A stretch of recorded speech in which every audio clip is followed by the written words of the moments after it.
बिस्मिल्लाहिर्रहमानिर्रहीम। अस्सलाम वालेकुम नाजरीन, आप यूट्यूब चैनल देख रहे हैं। मैं इमरान खान हूँ। नाजरीन, वही हुआ जिसका डर था। दो बहुत बड़ी खबरें हैं, एक गिलगित बल्तिस्तान से है और एक आज़ाद कश्मीर से है। रावलाकोट लहूलुहान हो गया है। पाकिस्तान की एस्टेब्लिशमेंट ने जो खेल खेला उसका नतीजा निकला है और इंतहाई अफसोसनाक इतलात आ रही हैं रावलाकोट से। यहाँ पे सिक्योरिटी फोर्सेस के लोग जो हैं वो भी शहीद हुए हैं। आम शहरी बहुत बड़ी तादाद में शहीद हुए हैं और रात गए वहां पे कार्रवाई डाली गई जिसके नतीजे में ये सारा इंसिडेंट हुआ है। ये सारी तफसीलात भी मैं आपके सामने रखूंगा। दूसरा, गिलगित बल्तिस्तान के इलेक्शन के रिजल्ट्स भी अब हमारे सामने मौजूद हैं। एक तो ये कि जब रिजल्ट आ रहे थे और बड़ी तेजी से रिजल्ट आ रहे थे तो 10 बजे के आसपास रात के वक्त तब तक ये इतलात थी, 7, 8, 9, 10 बजे तक ये इतलात आ रही थी कि पाकिस्तान तहरीक इंसाफ और MWM के उम्मीदवार आगे चल रहे हैं, वो जीत रहे हैं और उनकी वाज़ेह अक्सरियत दिखाई दे रही थी। लेकिन उसके बाद नताइज रोक दिए गए। नताइज रोकना एक मरतबा फिर इस बात का सबूत है कि पाकिस्तान की मिलिट्री एस्टेब्लिशमेंट सारा कुछ करने के बावजूद अवाम को कायल करने में कामयाब नहीं हो सकी। और गिलगित बल्तिस्तान के लोगों ने ना सिर्फ अपनी मजबूरियों को एक साइड पे रखा, क्योंकि देखिए उनकी मजबूरी होती है कि उन्होंने वफाक में हुकूमत में मौजूद जमातों को वोट डालना होता है। वो पीपल्स पार्टी और PMLN को वोट डालेंगे तो उन्हें फंड मिलेंगे, उनका इलाका चलेगा, उनके कारोबारी जिंदगी, उनके मामला चलेंगे। और अगर वो अपोजिशन को वोट डाल देंगे तो उन्हें कोई फायदा उससे नहीं मिलेगा। और ये उनको दिखाई भी दे रहा है कि जब तक पाकिस्तान में ये सेटअप है या मिलिट्री एस्टेब्लिशमेंट इस रविश पे कायम है तब तक वो पाकिस्तान तरीके इंसाफ को आने भी नहीं देंगे। इसके बावजूद गिलगित बल्तिस्तान के लोगों ने हैरान कर दिया। जितने बड़े पैमाने पर वो निकले, उन्होंने निकलकर वोट डाला। इसकी तवक्को ना पीपल्स पार्टी को थी ना PMLN को थी। तो टर्नआउट ज्यादा होने का फायदा पाकिस्तान तरीके इंसाफ को होना था, वो हुआ। खवातीन ने हैरान किया, बड़ी तादाद में खवातीन ने निकलकर जो वोट डाला वो पाकिस्तान तरीके इंसाफ को उसका फायदा हुआ। और जैसे एक खामोश वोटर थे जो बता नहीं रहे थे कि वो यहां वोट करेंगे या वहां वोट करेंगे, उन्होंने काफी चीजें तब्दील कर दी। सारा दिन गहमा गहमी जो है वो हम पाकिस्तान तरीके इंसाफ के कैंप्स में देखते रहे और हु का आलम था PMLN के कैंप्स में। खास तौर पे पीपल्स पार्टी के लोग तो फिर भी दिखाई दे जाते थे और वो पता चलता था कि पीपल्स पार्टी की गहमा गहमी हो रही है, उनकी पॉलिटिकल एक्टिविटी चल रही है। लेकिन PMLN के कैंप्स में नवाज शरीफ के जाने के बावजूद, यानी नून लीग ने अपना सबसे तगड़ा मोहरा मैदान में उतारा था, तो अमली तौर पे तो वो अब पाकिस्तान मुस्लिम लीग नून जो है वो आसिम मुनीर साहब की पार्टी है।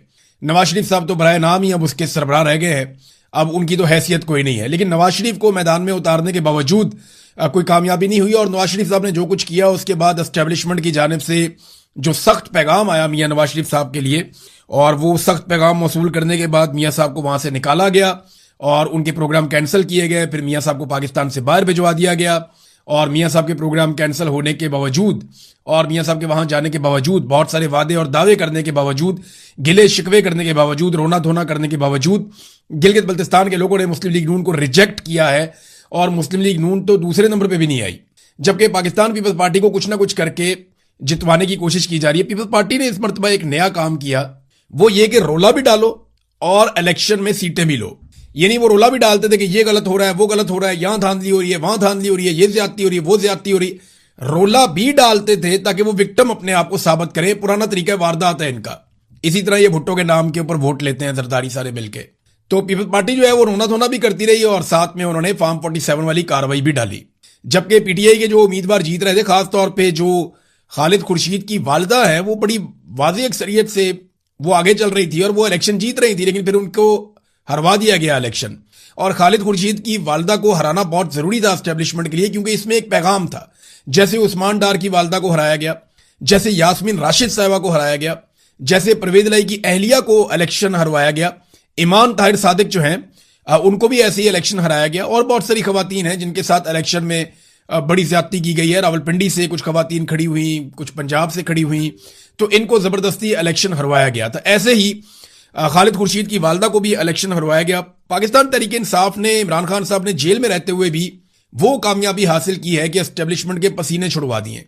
वो कि उन्होंने अपना टारगेट बंद कमरों में हासिल कर लेना होता है। मैदान में पाकिस्तान की एस्टेब्लिशमेंट को एक मरतबा फिर शिकस्त हुई है और पाकिस्तान के अवाम ने, गिलगित बल्तिस्तान के गयूर लोगों ने, इसके बावजूद कि उनका सिलसिला चलता ही नहीं है जब तक वो वफाक के साथ शामिल ना हो, इसके बावजूद उन्होंने ये कुर्बानी दी है और उनकी ये सोच है कि हमने वोट एस्टेब्लिशमेंट की मर्जी के खिलाफ देना है। तो ये बहुत बड़ी बात है। और अगर यहां पे 2 नंबरी ना की जाती तो पाकिस्तान तहरीक इंसाफ सबसे बड़ी जमात हो सकती थी इन इंतखाबात के नतीजे में। अच्छा, इसमें अब पाकिस्तान तहरीक इंसाफ के लोगों ने मुतालबा किया बैरिस्टर गौर से कि आप आए और विक्ट्री स्पीच दें, लेकिन बैरिस्टर गौर ने ऐसा नहीं किया। सलमान अकरम राजा साहब ने यह अनाउंस कर दिया था कि हमें भारी अक्सरियत मिल रही है और तमाम लोगों को मैं मुबारकबाद देता हूं, लेकिन विक्ट्री स्पीच पाकिस्तान तहरीक इंसाफ ने नहीं की। और अभी तक जब मैं ये वीलॉग रिकॉर्ड कर रहा हूं तो नताइज तब्दील करने का सिलसिला जारी है और मुझे ऐसा लगता है कि जब मुकम्मल रिजल्ट आएंगे तो सूरत बदल गई होगी। पाकिस्तान पीपल्स पार्टी ने सादा अक्सरियत मांगी है कि हमें दी जाए और शायद उन्हें दे भी दी जाए, क्योंकि 3 चीजें उनसे दरकार है पाकिस्तान पीपल्स पार्टी से। नंबर 1, पाकिस्तान पीपल्स पार्टी से 28वीं तरमीम में मदद चाहिए पाकिस्तान की एस्टेब्लिशमेंट को। नंबर 2, ये बजट जो अभी आ रहा है इसमें मदद चाहिए, इसमें दिफाई बजट और बाकी चीजों में बहुत इजाफा भी करना है। और नंबर 3, कश्मीर के मामले के ऊपर जो इस वक्त बहुत बड़ा ब्लंडर एस्टेब्लिशमेंट से हो गया है, उसमें पाकिस्तान पीपल्स पार्टी की अनकंडीशनल सपोर्ट चाहिए होगी। नून लीग का तो बट्टा ही बैठ गया, बिल्कुल ही बेड़ा गर्क हो गया। नवाज शरीफ साहब के आने के बावजूद नून लीग को कुछ फायदा नहीं हुआ। मीडिया नॉर्मली ट्रांसमिशंस किया करता था जीबी के इलेक्शंस के ऊपर, कश्मीर के इलेक्शंस के ऊपर, लेकिन वो भी चीजें हमें दिखाई नहीं दी। यानी मीडिया को भी दीवार के साथ लगाया गया, उनको इजाजत नहीं थी कि आप खुलकर चीजों को रिपोर्ट करें या चीजों के बारे में बताएं। भारत कैदी नंबर 804 जिसकी मुलाकातें भी बंद हैं, जिसकी एक आंख भी हुकूमती ज़राए के मुताबिक ज़ाया कर दी गई है, जिसके साथ जुल्म और जबर का एक सिलसिला जारी है, उस कैदी नंबर 804 ने जेल की सुलाखों के पीछे से बैठकर एक मरतबा फिर पाकिस्तान के निज़ाम को, एस्टेब्लिशमेंट को शिकस्त दी है। लेकिन आपको पता है कि वो हार जाते हैं, लेकिन हार नहीं मानते। वो हार जाते हैं, बार बार हारते हैं, अवाम उन्हें बार बार शिकस्त देते हैं, लेकिन इसके बावजूद वो धांधली करके, बेईमानी करके, फ्रॉड करके किसी ना किसी तरह अपनी बका के लिए कोशिश करते रहते हैं। पीटीआई ने तो आज जश्न भी बहुत मनाया और पीएमएलएन और पीपल्स पार्टी की शक्लें देखने वाली थी। आज से चंद दिन पहले जिस तरह ये एक दूसरे को गालियां दे रहे थे, एक दूसरे को बुरा भला कह रहे थे, वो कह रहा था तू करप्ट है, वो कह रहा था तू करप्ट है, वो कह रहा था लाहौर बर्बाद हो गया, वो कह रहा था कराची बर्बाद हो गया, वो कह रहा था तुम लोगों ने ये खाया वो किया, तुमने बेनजीर इनकम सपोर्ट प्रोग्राम में करप्शन की, वो कह रहा था तुमने बिजली के कारखानों में करप्शन की, वो कह रहा था तुम्हारी हुकूमत जाली है, वो कह रहा था तुम फॉर्म 47 के ऊपर आए हो। एक दूसरे को बुरा भला कह रहे थे, लेकिन जैसे ही पोलिंग का वक्त खत्म हुआ तो ये सारे इकट्ठे होकर बैठ गए और इनकी शक्लों के ऊपर 12 बजे हुए थे। तस्वीर आप देखें, यानी इनकी शक्लें बता रही हैं कि इनके साथ क्या हुआ। उधर पाकिस्तान तहरीक इंसाफ के आप देखें प्रोग्राम, वो जश्न मना रहे हैं उसके बाद कि हमने इलेक्शन जीत लिया, अब रिजल्ट ये जो भी करें। अब देखना यह है कि गिलगित बल्तिस्तान के लोग और पाकिस्तान तहरीक इंसाफ की क़यादत इसके ऊपर किस तरह का रद्द-ए-अमल देती है। जिस तरह एक मरतबा फिर उनका इलेक्शन, चलो पूरा चोरी नहीं हुआ तो बहुत बड़े पैमाने पर उनका इलेक्शन चोरी हो गया है, देखते हैं वो इसके ऊपर किस किस्म का रद्द-ए-अमल देते हैं। नाज़रीन, अब चलते हैं आज़ाद कश्मीर की सूरत हाल पे, जो इंतहाई अफसोसनाक है और बहुत ही तशवीशनाक खबरें जो हैं वो आज़ाद कश्मीर से आ रही हैं। रावलाकोट ये एक ऐसा इलाका है जहां से बड़ी सख्त मुज़ामत होती है हमेशा, और यहाँ के लोग बड़े सख्त जान है, बड़े मजबूत लोग हैं और बड़े बहादुर लोग हैं। इनके बहुत सारे लोगों ने बड़ी बड़ी कुर्बानियां भी दी हैं पाकिस्तान के लिए और कश्मीर के लिए। अब ये रावलाकोट के अंदर पहला इंसिडेंट होता है जहां पे उमर नज़ीर कश्मीरी को गोली मारी जाती है, उनको जख्मी किया जाता है गोलियां मार के, और उनके एक साथी शाहजेब को कत्ल कर दिया जाता है और उनकी शहादत के साथ कुछ और लोग जख्मी हो जाते हैं। फिर नमाज जनाजा का एक मामला खड़ा होता है, लोग सीएमएच के बाहर एहतजाज कर रहे हैं और अचानक से चारों तरफ से सिक्योरिटी फोर्सेस ने घेरना शुरू कर दिया और उसके बाद लाइटें बंद कर दी गई। जिस तरह 26 नवंबर को लाइटें बंद हो गई थी डी चौक में, इसी तरह लाइटें बंद कर दी गई और फिर फायरिंग का सिलसिला शुरू होता है। अभी बहुत सारे ऐसे मनाजिर आ रहे हैं जो बड़े हौलनाक हैं, और इतने हौलनाक मनाजिर हैं और ऐसी ऑडियोज हैं और इस तरह की वीडियोज आ रही हैं कि मैं आपको दिखा भी नहीं सकता। यानी मैं खुद वो देख रहा था तो मैं नहीं देख पा रहा था कि इस किस्म की बर्बरियत क्या आज़ाद कश्मीर में हो सकती है। हम मकबूजा कश्मीर में कभी ऐसी चीज़ों की तवक्को नहीं कर रहे थे जो आज़ाद कश्मीर में हो गया है। अहमद फरहाद साहब की टाइमलाइन से मैं एक चीज़ आपको पढ़ के सुनाता हूं, क्योंकि उनका ताल्लुक कश्मीर से है और डायरेक्टली उनके बहुत सारे दोस्त उस एहतजाज में वहां पे शामिल हैं। तो वो बताते हैं कि रावलाकोट से जिन मकामी लोगों और सहाफियों से बात हुई और जिन दर्जनों लोगों के मैसेजेस मुझे मिले, उनके मुताबिक हजारों मुजाहिरीन पर 1 घंटे से जायद जारी रहने वाले ऑपरेशन में खुदकार हथियारों से शदीद फायरिंग की गई। ये बहुत सारे मैसेजेस मुझे भी आए हैं, बहुत सारी वीडियोज भी आई हैं और मैं हैरान हो रहा था उन्हें देखकर। अहमद फरहाद उन्हीं की बात कर रहे हैं शायद। उन्होंने कहा जी खुदकार हथियारों से शदीद फायरिंग की गई है, जबकि इस दौरान मुसलसल हेलीकॉप्टर भी फिजा में प्रवास करते रहे हैं। ऐनी शाहिदीन के मुताबिक धरने के मुकाम पर उस वक्त दर्जनों शदीद जख्मी मौजूद हैं, जिन्हें उठाने वालों को भी सीधी गोलियां मारी जा रही हैं और जिनमें से अक्सर के बारे में यह खदशा जाहिर किया गया है कि वो मर चुके हैं। बात करने वालों ने यह भी दावा किया है कि ऑपरेशन में हेलीकॉप्टर का भी इस्तेमाल किया गया, जबकि ऑपरेशन के बाद लाशें भी गायब की जा रही हैं। ये वो गैर मुसद्दका इतलात हैं जो तवातर से मुख्तलिफ लोगों की जानिब से मुझे मिली हैं और मुख्तलिफ सोशल मीडिया प्लेटफॉर्म्स और ग्रुप्स में शेयर हो रही हैं, लेकिन चूंकि मैं वहां मौजूद नहीं, लिहाजा किसी खबर की तस्दीक नहीं कर सकता। फिर उन्होंने बताया कि जिले इंतजामिया से रब्ता करने की कोशिश की, वो कुछ और सहाफियों ने भी कोशिश की, लेकिन उनकी तरफ से मौक़िफ़ कोई नहीं आया।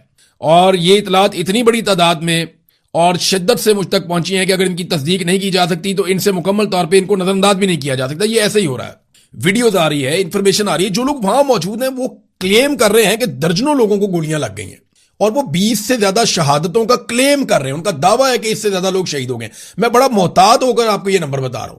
वो कह रहे हैं जी बहुत सारे लोगों को गोलियां लगी। खबर एक आ गई थी मीडिया में, पहले 7 लोग शहीद हो गए, लेकिन उसके बाद एकदम खबर आना बंद हो गई। मीडिया को मना कर दिया गया कि आपका कोई ब्लैकआउट है, मुकम्मल तौर पर आप वहां पर नहीं दिखा सकते कि आजाद कश्मीर में क्या हो रहा है। और इतना खौफनाक, यानी वो कहते हैं मेरा दिल और दिमाग इन इतलात की तस्दीक करने से कासिर है, लेकिन जिस तरह से ये इतलात पहुंच रही हैं वो इंतहाई परेशान कुन और तकलीफ दे हैं। मुतअद्दिद ज़राए के मुताबिक इस मुबैना खूनी ऑपरेशन के बाद इस वक्त शहर का इलाका मुकम्मल तौर पर सिक्योरिटी फोर्सेज के कंट्रोल में है। देखिए, कर्फ्यू जैसी एक सूरत हाल वहां पर आजाद कश्मीर में मौजूद है। पहले पाकिस्तान के मीडिया पर यह खबरें चलवाई गई और यह बाकायदा डिस्कशन हुई और यह फैसला किया गया कि कर्फ्यू लगा दिया जाए आजाद कश्मीर के रावलाकोट के इलाके में। लेकिन जब तनकीद हुई, मैंने शोर मचाया, बाकी लोगों ने शोर मचाया कि यार ये तो इंडिया लगाता है मकबूजा कश्मीर में कर्फ्यू, आप पाकिस्तान में कर्फ्यू लगाने लगे आजाद कश्मीर में। तो फौरी तौर पे जो कर्फ्यू वाली खबर है वो वापस ले ली गई।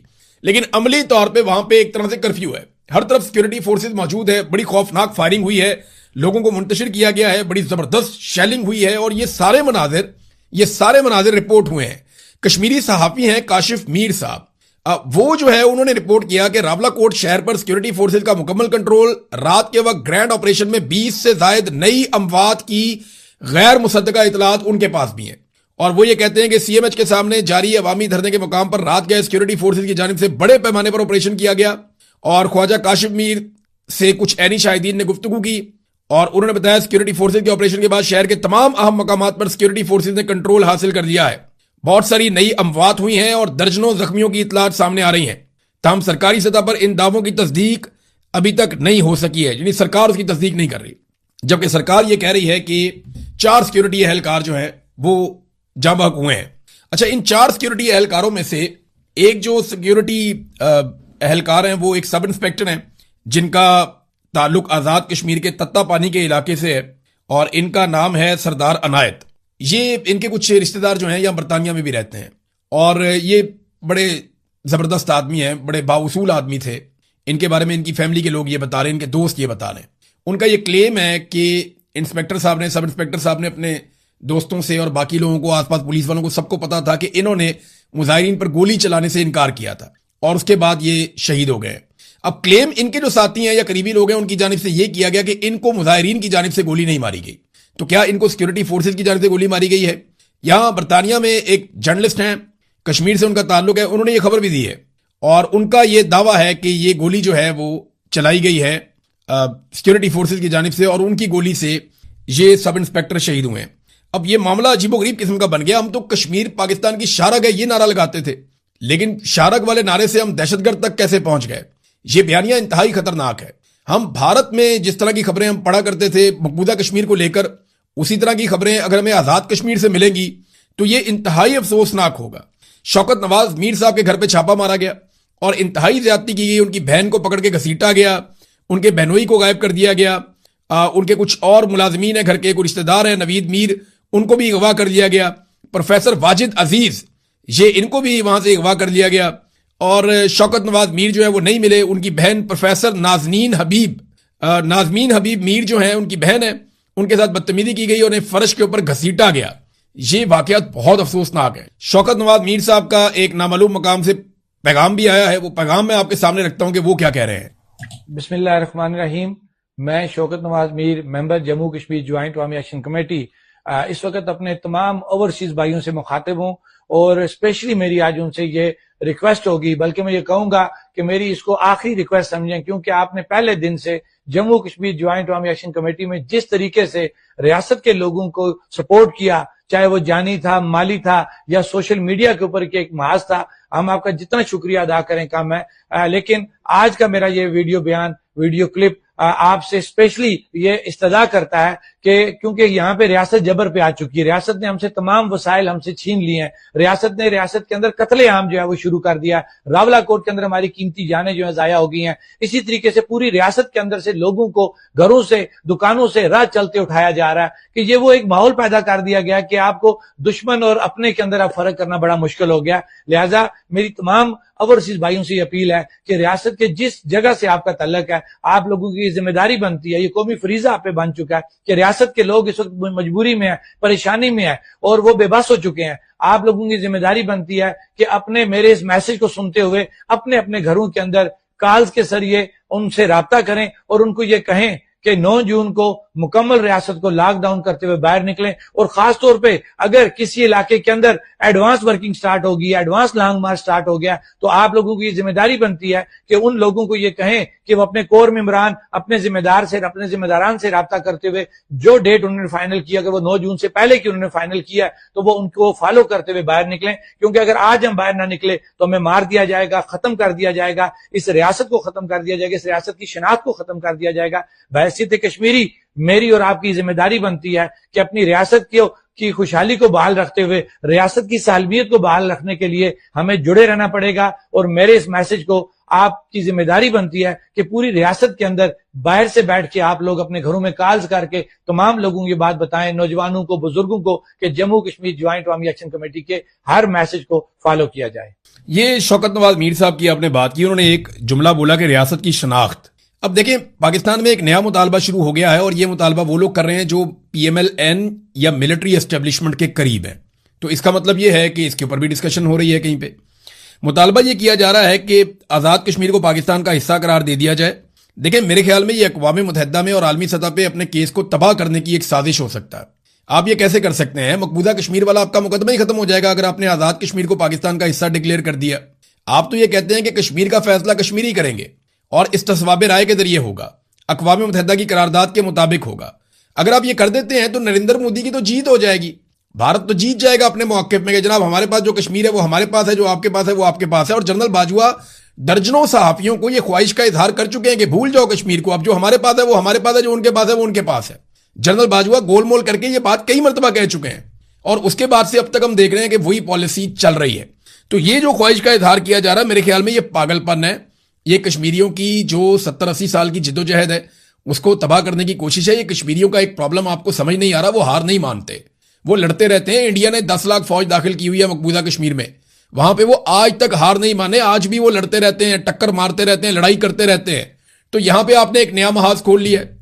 एक महाज आपने बंगालियों के साथ खोला, फिर बलोचों के साथ खोला, फिर मुहाजिरों के साथ खोला, फिर पश्तूनों के साथ खोला, कबायलियों के साथ खोला। अब एक महाज आपने आजाद कश्मीर में आके खोल दिया और जो GB में आपने कर दिया वहां का नौजवान भी आपसे नाराज हो जाएगा। तो पाकिस्तान में एक के बाद एक महाज खोला जाता है। गुज़िश्ता चंद सालों में जो कत्लेआम हुए हैं उनमें 9 मई 2023 को एक कत्लेआम हुआ पाकिस्तानियों का, एक कत्लेआम हुआ 2024 में 26 नवंबर को पाकिस्तानियों का, एक कत्लेआम आजाद कश्मीर में इससे पहले हो चुका है, एक कत्लेआम तहरीक लब्बैक के कारकुनों का बड़े पैमाने पर मुरीदके में हो गया था और अब एक कत्लेआम दोबारा से रावला कोर्ट में हो गया है जिसमें कहा जा रहा है कि लाशें छुपाई जा रही हैं। मालूमात देखें हमें तब मिलेंगी जब ज्वाइंट अवामी एक्शन कमेटी कोई मौक़िफ़ देगी और बताएगी कि कितने लोग शहीद हुए और कितने लोग जख्मी हुए। जब मकामी सतह से इंफॉर्मेशन आएगी तो फिर हम कुछ कह पाएंगे। जो ओवरसीज पाकिस्तानी है कश्मीरी, वो बहुत गम और गुस्से में है, वो राब्ता कर रहे हैं लगातार और वो एक दूसरे के साथ जुड़े हुए हैं। मुझे ऐसा लगता है कि पूरी दुनिया में जहां जहां कश्मीरी मौजूद हैं वो बड़े जोरदार तरीके से आवाज उठा भी रहे हैं और आगे उठाएंगे। तो पाकिस्तान की रियासत के लिए इससे बदनामी है, कोई फायदा नहीं है, नेकनामी नहीं है। हम कश्मीर पे अपना केस कमजोर कर रहे हैं। और देखें ये 12 नशिस्तें जो हैं मुहाजिरीन की, ये मामला क्या है? ये नशिस्तें को बुरी बात तो नहीं है, ये तो आपने सिंबॉलिकली दिया हुआ था और बड़ी अच्छी बात थी। लेकिन इन नशिस्तों को पाकिस्तान की एस्टेब्लिशमेंट ने जिस तरीके से हुकूमतें गिराने और बनाने के लिए इस्तेमाल किया, जिस तरह से अपनी कठपुतली सरकार बनाने के लिए हमेशा इन नशिस्तों को इस्तेमाल किया, इन नशिस्तों के गलत इस्तेमाल ने इनको खत्म करने का मुतालबा शुरू करवा दिया। अब वो कहते हैं इनको खत्म करो, भाई इनका हमेशा गलत इस्तेमाल किया जाता है। हमने नेक नियति थी कि शामिल करें, लेकिन आपने जो हमारे साथ किया, पीठ में बार बार खंजर घोंपा, बार बार आपने हमारी हुकूमतें गिराई और बनाई इन्हीं 12 कठपुतलियों के जरिए से, तो इनको खत्म करें। अब उनका मुतालबा जायज लगता है क्योंकि इस्तेमाल आपने उस चीज का इंतहाई गलत किया।